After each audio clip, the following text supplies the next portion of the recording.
I mean, we're talking about highly skilled people here who are fleeing conflict. They have been forced to look for somewhere to go because of the conflict in their country. And, you know, we're talking about scientists, engineers, lawyers, all sorts of people. And I believe that they could have, you know, if they are housed safely and their children are educated as well here, firstly, as a country, I think we can be very proud of what we provide. 10,000 people in the grand scheme of things, millions of people sitting in Syria, Lebanon and Jordan in camps as well who need our help. But I don't see where they're all going to go, Ms. Ahmed. Well, I've already mentioned, so I think I mentioned the local authorities. We've got 7 in one London borough, which obviously is a start, but we're going to have 10,000 every year, so that leaves over 9,900 to be found in year one. Where are they going to go?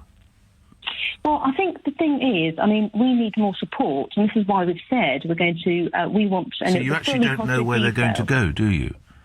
Well, I mean, yes, in terms of local authorities, there's that aspect of it. But there's also another thing that I wanted to mention. There's been a community sponsorship scheme where church groups, charities, etc., have put forward, you know, and offered to take people in and take families in. But the scheme that's currently in place is extremely bureaucratic and it just hasn't worked. And I think it's about values, really. We need a government that is saying, actually, we can take these people and we can help these desperate people, Nick. And I think if there is space...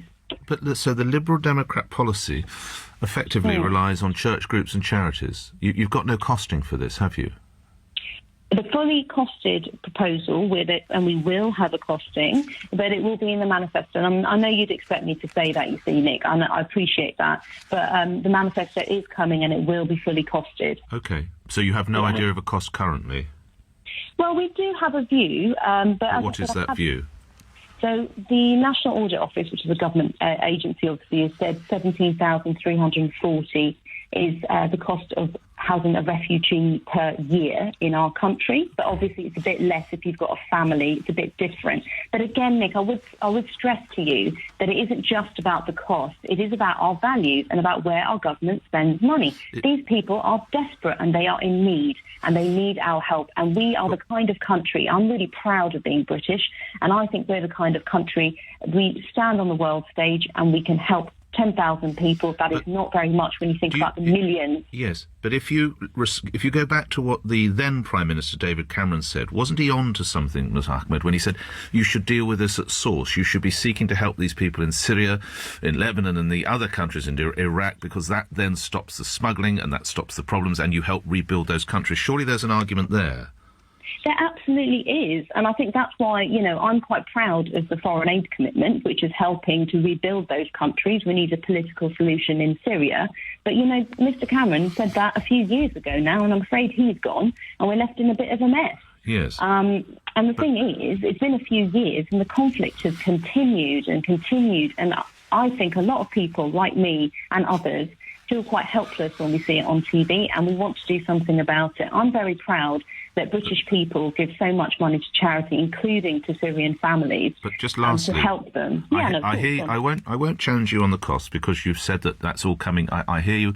So we'll put the costs of 10,000 times 17,340 or whatever it might be that you're suggesting, but just with the housing on them. Lastly, so we know one local authority that can take 7. So there are 200 local authorities. So let's be really, really positive and say that they could each take 10. Well, that's 2,000.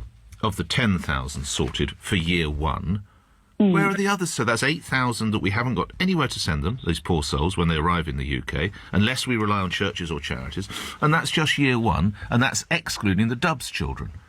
I think, respectfully, you've no idea where these people are going to go, have you? No, that's not. I don't think that's right.